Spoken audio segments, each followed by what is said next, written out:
People often rather mistakenly believe when something is a masterpiece, it also has to be perfect. Well, I would argue it's the exact opposite. What often defines a masterpiece is its ability to withstand the test of time. And rather than being without flaws, the subjective nature of art actually allows it to be imperfect. What one person might see as a flaw, another might view as a unique characteristic that adds to the work's charm and meaning. Alan Wake 2 is by no means without flaws. It's a mix of imperfections and true vision that, when combined, creates something truly remarkable. Full of crazy ideas, strong performances, and plot twists that will leave your mind wondering what the hell actually just happened. In short, Alan Wake 2, in my eyes at least, is most certainly a masterpiece. So now, 1 full year later, I think it's a great time to look at the highs of Alan Wake 2, the lows of Alan Wake 2, and how the combination of these create a game unlike anything you have ever played. This is Alan Wake 2, 1 year later.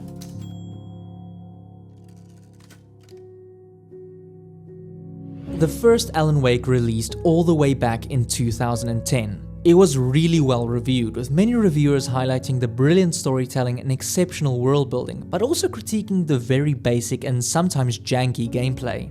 I actually recently went back and played Alan Wake 1 in preparation for this video, and I can attest to the fact that on a gameplay front, it hasn't aged nearly as well as the narrative has. Alan Wake 1 was revolutionary for the gaming horror genre that at that point wasn't really known for having stories with a ton of substance or subtext.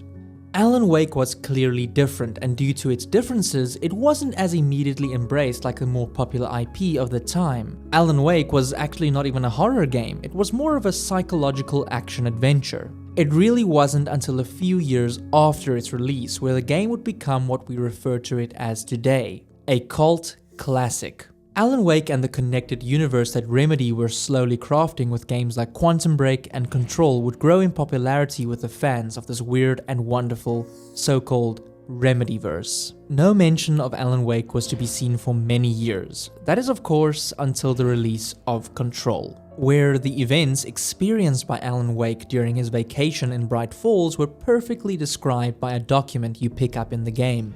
The document also clearly states that the events in Bright Falls are now considered a reoccurring altered world event by the Federal Bureau of Control. This and many other Easter eggs found in Control were the first hints that Remedy were planning on bringing back the brilliant Alan Wake.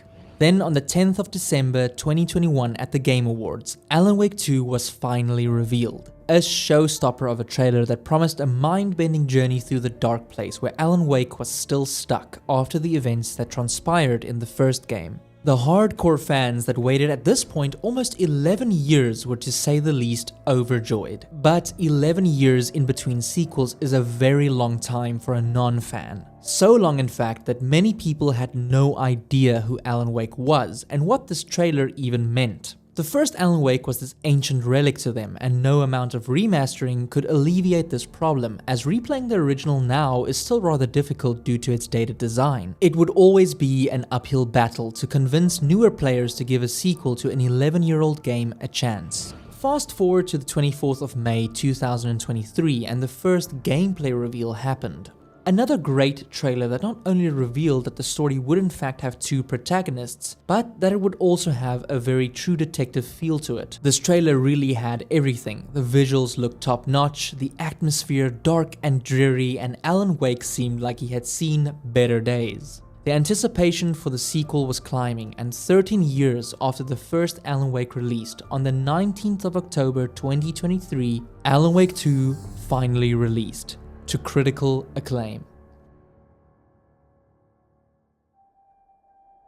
It was, to my shame, only at this point, when overwhelmingly positive reviews started coming in from reviewers I personally trusted, that I would actually begin to have any interest in Alan Wake 2. For some context, I didn't play Alan Wake back in 2010. I never touched Quantum Break and only played parts of Control before actually trying Alan Wake 2. So I can say this with full confidence that as a newcomer, you don't have to have played Alan Wake 1 or Control to truly appreciate or understand Alan Wake 2. I think a massive reason for this is because of Detective Saga Anderson. A brand new character in the Alan Wake story that acts as a vessel for newcomers to experience the events of Bright Falls alongside Saga for the very first time. I really think this was a genius move by Remedy. Saga Anderson would always have a million questions, and as a detective we would also need to answer those questions. In a way, guiding newer players through the last 13 years of Remedy's crazy stories. Easing newer players like myself in and catching them up before the real story starts to take hold. For me personally, this helped a ton. In fact, after playing Alan Wake 2, it only incentivized me more to delve back into Remedy's rich gaming history. Now, 1 year later, I have actually played Quantum Break, which by the way still looks and plays incredibly well. Then I tackled Control, which I didn't outright love, but nonetheless I did appreciate. After playing most of Remedy's games, it's also clear to me that Alan Wake 2 is the best game that Remedy have ever made. It's a clear culmination of everything Remedy has done well in the past, just cranked to the max, while combining it with a story that genuinely challenges not only the characters, but the players as well. So with all that being said, let's start with the highs of Alan Wake 2. You have never played anything like Alan Wake 2, but simultaneously you can feel its inspirations everywhere. From Stephen King to Twin Peaks, Alan Wake oozes that mysterious small town setting filled with strange characters and surreal storylines. But that style was kind of evident in the first game as well, so why is this such a massive leap? Well, I think it comes down to the strong art direction this game has. Remedy games have never looked bad, but if we're merely focusing on how visuals age over time, I think Alan Wake 2 is going to age like fine wine. The way this game just nails its tone from the start is something I really can't give enough praise. I distinctly remember experiencing the first few hours of the game and calling my friend during the first Alan Wake section, seeing the noir-inspired New York City for the first time and telling him that this is the first next-gen looking horror game I have ever played. Every environment feels lived in and real. It's really hard to describe, but the best way I can explain it is that no AI was used in the making of this production. Everything from a knife on a table to graffiti on a wall, it feels handmade and hand-placed. Normally when I play games, things often feel too perfect or gamified, and that makes it predictable. Years of gaming will train your brain to be very aware that a developer placed that item there to be discovered. That is also why you will always find it, because it was designed to be found. This isn't wrong by any means, but it is also why making something feel genuinely real is tough, because realism requires imperfections. The coffee cup on a random desk needs to be placed just wrong that it seems right. The graffiti on all the walls need a texture to it that makes it feel like it's almost aging and fading away with every drop of rain. Alan Wake 2 genuinely made me forget that developers actually placed anything anywhere because it feels too real to have been made by code. It's this crazy attention to detail in Alan Wake 2 that elevates it to something I have very rarely experienced in a video game. A sense of everything is perfectly imperfect. It took my immersion of the story to a whole other level. I don't think I once felt aware that I was playing a game, and I merely just went along this crazy ride, and because the environments in the game feel so real, the eerie and scary parts of Alan Wake are much, much worse to get through. I am by no means a horror fan. I generally get quite afraid in most horror games, and because of that, I really struggle to complete them. But Alan Wake 2 is special. The great thing about Alan Wake 2's horror is that for the most part, it's more paranoia based than anything tangible. In the Alan Wake sections, for example, there are these dark entities that whisper your name and follow you around. Most won't attack you, but some of them will, and they zip across the screen frantically, making you panic. This paranoia of never knowing if something will or won't attack you makes you on edge for 90% of the game. The audio design in this game is also something to really commend. From the sounds in the dark silence, the dirty raindrops on long-forgotten vehicles, to the clicks on Alan Wake's typewriter. It is industry-leading sound design that made my skin crawl numerous times. Also, on a side note, this game is broken up into chapters, and almost every time you finish a chapter, the game plays a chapter song, and these songs are brilliant. They are so beautifully made and tie back to the story. I listen to these songs on the regular on my phone. Anyways, back to the horror. Alan Wake 2 leans a lot more into the what you can't see is scarier than what you can see approach, and it certainly works. It also took normal things I thought could never be scary, like for example a retirement home with friendly and funny old people, and made it almost unbearable in the best possible way, because somehow, despite being scared out of my mind, I keep going. But why? One word: story.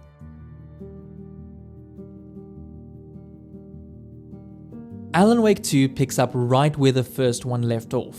The main character, Alan Wake, is still trapped in the dark place and trying to escape while dealing with supernatural forces related to his own writing. Alan Wake, if you didn't know, is a horror writer who in a very ironic scenario is stuck facing the very demons he writes about. You then also play as Saga Anderson, an FBI agent who arrives in Bright Falls to investigate a series of brutal murders, which at this point is not at all connected to Alan Wake. As she discovers clues and pieces together what happened, she starts connecting the dots back to Alan's past and stories.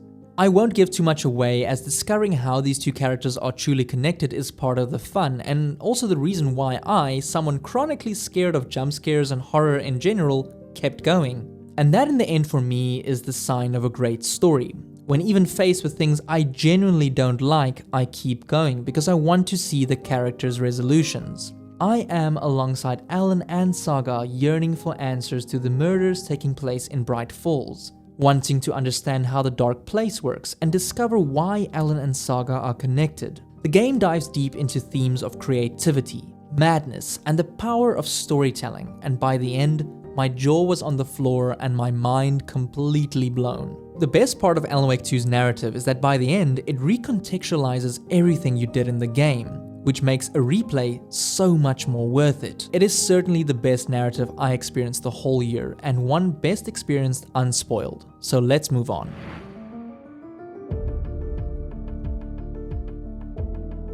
There is this plot board in Alan's mind that acts like a guide through the game's complex storyline. Picture it as a big wall where all the pieces of the story are laid out. As you play, you uncover different notes, images, and clues that connect together. One of the coolest things about the plot board is that it allows you to piece together the plot and make choices that can influence how the story progresses. It's like you're helping to craft the narrative yourself as Alan, deciding which threads to follow or explore further. Blocked by a wall? Well, perhaps you could write a story that removes that wall entirely. Now, Detective Saga has her own version of this with her detective board. She is just piecing everything together like a real detective would, but Alan, on the other hand, has the power in the dark place to write scenarios that take him deeper and closer to the answers he truly seeks. It is absolutely genius, making us, the player, think like a writer and a detective. It's definitely one of the highlights of the game and something I will always remember it for. When talking about the lows of Alan Wake 2, it's all very basic. There is thankfully no glaring problem with Alan Wake 2. Instead, it's just parts of the experience that don't necessarily shine as bright as the rest of the package. I actually only have one real problem with the game, but I will leave that to the very end. So let's start with... I would describe the gameplay as simple but effective. You walk around these really atmospheric places looking for clues and items that will help you piece together what's going on. When in combat, you're up against these shadowy enemies called the Taken.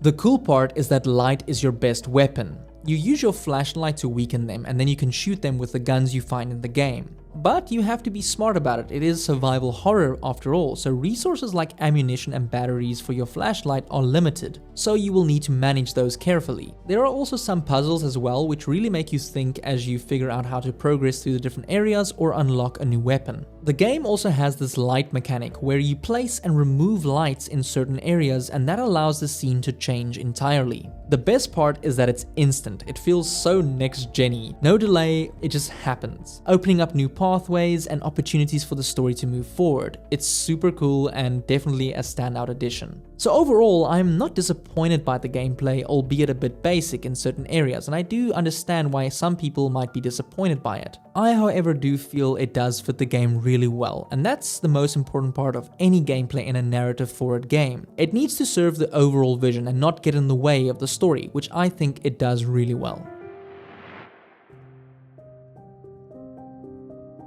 My one and only true gripe is that Alan Wake 2 has too many full-screen jump scares, but to the point where it almost ruined the entire experience for me. Now I know that might sound dramatic, but I really do mean it. The jump scares really catch you off guard, but not in a good way. And I understand the narrative reason for it, but I can't help but feel it cheapens the overall experience. I do believe, like in any art form, there is a good joke and a bad joke, good horror and bad horror. It takes genuine work to create a scene that is scary, but forcing you to be startled by simply attacking your ears and eyes offers no build-up or tension and no payoff. It's just boom, jump scare. And I could have gotten over it had the frequency of the jump scares been dramatically reduced, but I am not over-exaggerating when I say it's the main source of horror that this game leans on to get any form of reaction from you. And the strange part for me at least is that Alan Wake 2 has enough moments in the game that are truly horrific and scary without the need for a jump scare. So I really hope they find a way to add an option to maybe remove them entirely.